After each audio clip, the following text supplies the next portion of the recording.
How do you vibe code your own website, just like the one I have on author.ihaveliberty.com as part of my service? Now, I did this under 10 minutes, and I'm sure you can do the same with nothing but a few shell scripts and a tiny bit of knowledge, which I'm going to share in this video. Hopefully, I don't need to go into the why of setting up your own website. I'm sure many of you have always dreamed of having your own domain and your own place on the internet, like your own property for the World Wide Web, where you can share yourself, be open without having to face the censorship and the distractions of a social media environment. So I won't go into that too deeply. But the point is, we're going to have only a few minutes and we're going to make this website completely from scratch and completely automated as well. So all you have to do is open a text editor, write a post, and have everything else done for you automatically. So what do we start with? Now, for this example, I'm using Windows as the home machine on which I'm writing, and a Linux Ubuntu server on which the website is hosted. But that is flexible, that's not a must. It's just what I use and find convenient myself in this case. Now let's look into the shell scripts that make all of this possible. The first is called post.sh, and all I have when I open my terminal, I type this in and put a title. Let's say my first test blog page. Enter, and it automatically opens NeoVim on the line where I can start writing my content. Write your content here. This is so cool, for example. And let's add a quick heading, subheading. My first subheading. And that's it. So of course, if you go to and read my blog post there, much longer than that, but it should be enough to test us out. As you can see, I automatically generate a title based on what I write in the command prompt and the date, which is today's date, to make sure the post stay neat and chronologically organized. How is this post done? Let's look at the code real quick. Again, if you want me to send you the code, I can do that for you very easily. So you can just copy and paste it, change the information that's relevant to you, and that's it. Just email me at ihaveliberty.com, as written on here, and I'll send it to you as soon as possible. So it'll be even simpler setting this all up. But for now, I'll quickly go through the code. If you prefer to listen, know what it does. So I take my directory where my posts are stored.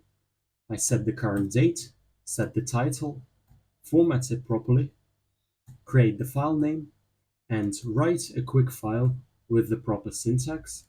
End it nice and neatly, and you can start writing straight away. Now this command is quite neat as well.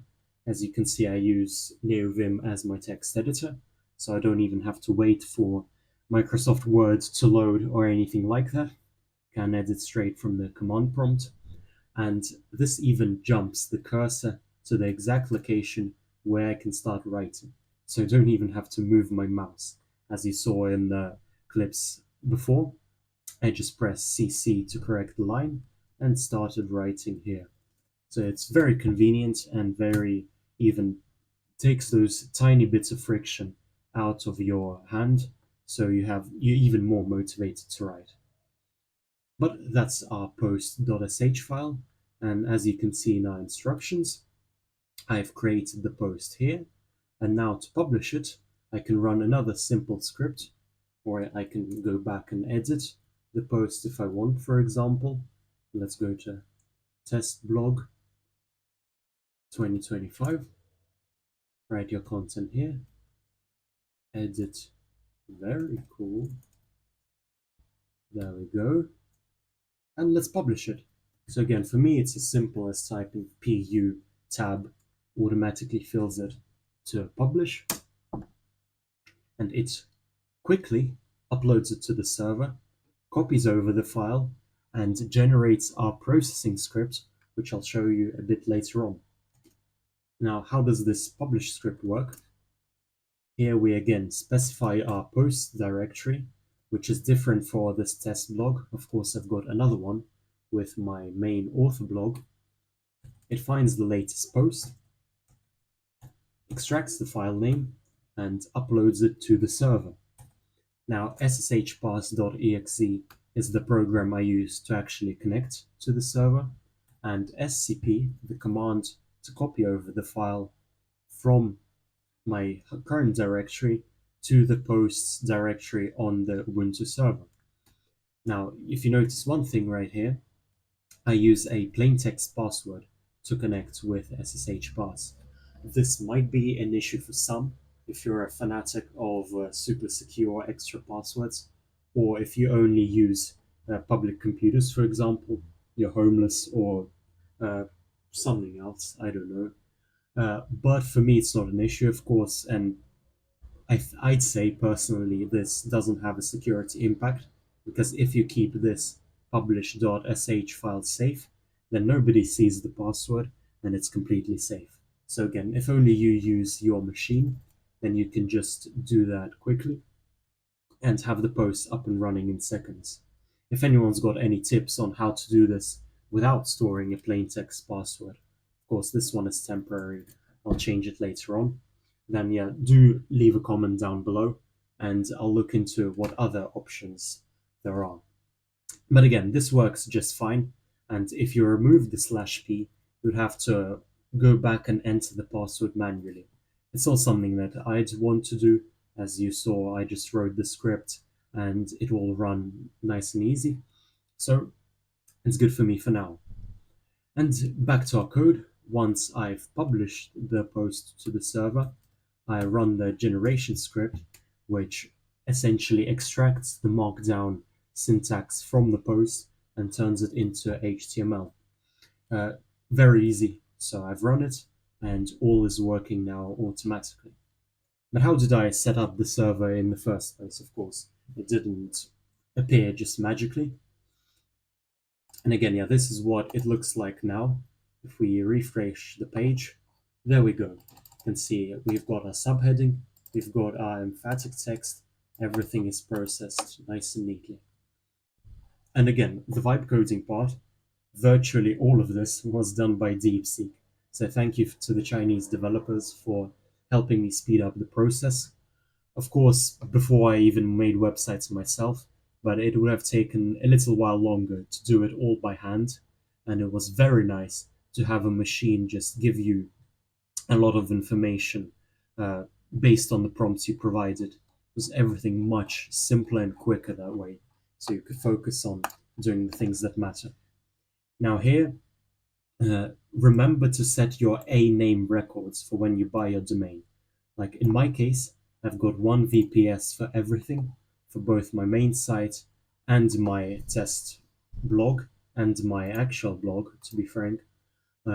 But automatically by default, it usually sets the hosting provider's domain, which also isn't always very good. So always set it as your own IP address on which the server is hosted.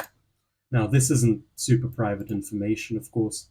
If we go back to our screen, back to our main computer, we can easily see that if we nslookup our blog, author.iofliberty.com, the address is right over here. And you can do it to any website, so it's nothing too private or secret. Once that's done, we need to actually set up Nginx, which is the web server that we're using on our remote server. Now here I've logged in, and let's look at some of the basic commands you need to do to actually do it.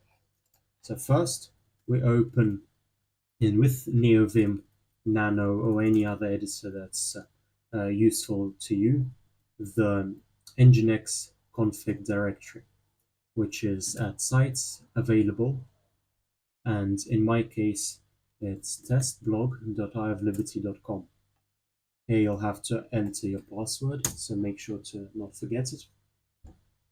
Oops. There we are. And that's the thing. Now, this is the code I have right now. You don't need to copy it word for word. And in fact, some of the code, as you can see, was added before by certbot, which we'll look into a few seconds later when we're adding our SSL certificate. But to start things off, you just need something like this. So as you can see, we set our server name, we set the absolute path where our files are located, and where our posts are, so people can easily browse through them. Then that's all, pretty much. And the rest will be added by certbot when we generate our certificate. So again, going back to the website, to make it shown as secure, to have this lock appearing on our site without any warnings, we have to generate an SSL certificate. But yeah, one thing before, I forgot to mention, once we've created this config, we need to link it to our site's enabled. And I won't run it, or well, I can, yeah, because it already exists, but we essentially move our sites from the available stage to our enabled. It's very simple. Now let's actually test if Nginx is running. Yep, it's all running well. And once you've actually changed your config, you might want to reload it with this command. And I don't need to do so, so it's up to you. But to actually generate the certificate, you run this program, which is very simple. You know, many people actually charge huge amounts of money, like hundreds of dollars a year, to manage your SSL certificate. But you can run just this command, sudo certbot nginx/d and your domain, and it will automatically generate your SSL and set it up. So it will be up and running within seconds. Now, after this code is done, after it's all set up, let's go and look at the files we actually have to manage our website. Let's run the tree. See, the structure is very simple. Once you set it up once, it'll be there forever. And again, you can use AI for all of this to manage it quite well. So quickly, let's go to the CSS, which, as you can see, I typed it into AI.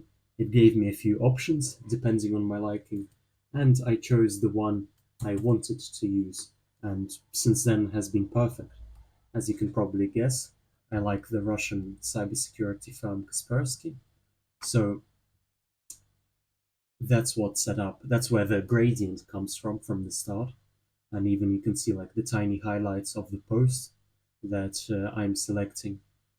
Looks very nice. It's simple, it's responsive, even on mobile, so good enough for now. But again, with your website, you have complete and total freedom of whatever you choose. So if you want to make flashy graphics, if you want to make it, I don't know, stuck in separate pages or a grid newspaper layout, you can do it as well, completely your freedom. Now going into the index.html file, it's even more simple. We've got a small header and the body with a large section that is effectively empty, in which our posts will be fed into by the script. Now, as for the header, you would want to write your own title, and the mission is just like a statement I have. Now, if you know German and you know what this means and where it comes from, hats off to you.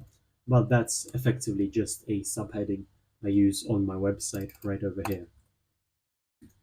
Going into the files, we can look at our script, so the gen.sh file that actually does the heavy lifting. Now, what does it do?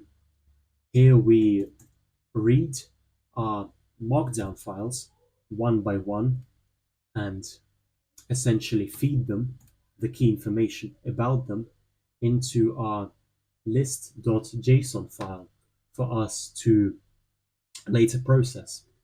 Now, what does this do? Very simple. We find the title, we find the date and the file name, and put it all into JSON.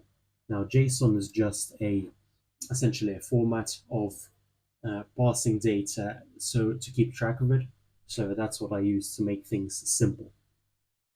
And what does the actual JavaScript look like that does the processing of the JSON file?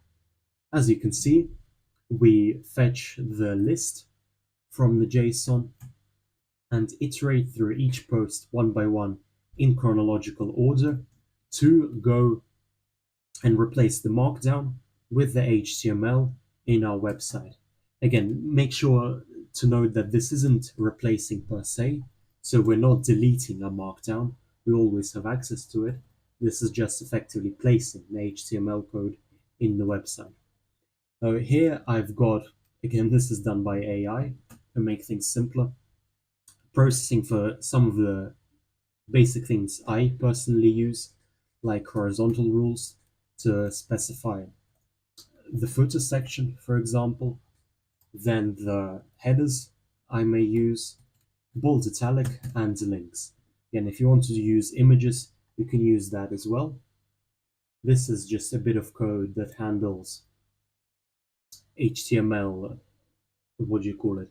Well, paragraphing, the spacing properly, because before I had an issue where all of my text would be just jumbled up into one wall of text, kind of like my younger brother used to write. But again, this makes it nice and neat. And the final bit, we just inject it into our HTML and handle any errors that may appear. So we have our feedback in case we need it. So that's it, effectively. You can see the post is where the posts are stored, and the structure itself is extremely simple. So even going back to the site, we have one post, but what does a second post look like? So from full, again, I can even exit my server because I know I don't need it. I can go here, we can type post, our second test post. Oh, oops, forgot the .sh. Our second test post. There we go. Quickly write some text. Let's write some text about how I love Markdown. And let's add a line because why not? And in fact, we can do something very cool and add a reference in Markdown, which is just as simple as writing a superior tag. Now you can probably even optimize this to do it more efficiently, but for me this works just fine because you don't need usually more than 2 or 3 references per article. Now apologies, video cut out there for a sec, but I'm back and we've done our article. We finished the text that we wanted to write. Let's save it, 2 capital Z's in NeoVim, and let's publish it by running our publish.sh shell script. And just run this. It shows how we've successfully published and now executed it. Now going back to our blog, Control-Shift-R to reload the website, and it's done. You can see technically we've even added some references, a horizontal line, and the rest is up to your imagination. If you've written it as I did, they'll output in chronological order as well. So later dates will be written above and above, so you can keep writing and have your newest content done first. So that's it. The code is done, and I think I've explained every file out there that we're working for. Again, if you want to go back and actually edit your blogs, the posts that you've written, like you found a spelling mistake or something, for example, you can go in and say, let's, instead of, right, let's add an adjective, some beautiful, wonderful text. We can run the publish script again, and this should overwrite the previous post because again the file name is the same. So again, as you can see, we did everything that we wanted without even having to open our server, which we've disconnected from. It's very nice, very good, and very convenient. and you've got your own website where you're not tied down to Mark Zuckerberg's censorship or any other dopamine frying distractions of modern day social media. So, if you have any tips on how to make this better, or if you want to have the code, make sure to write me at iofliberty.com, and I'll get back to you as soon as possible. And until then, see you next time.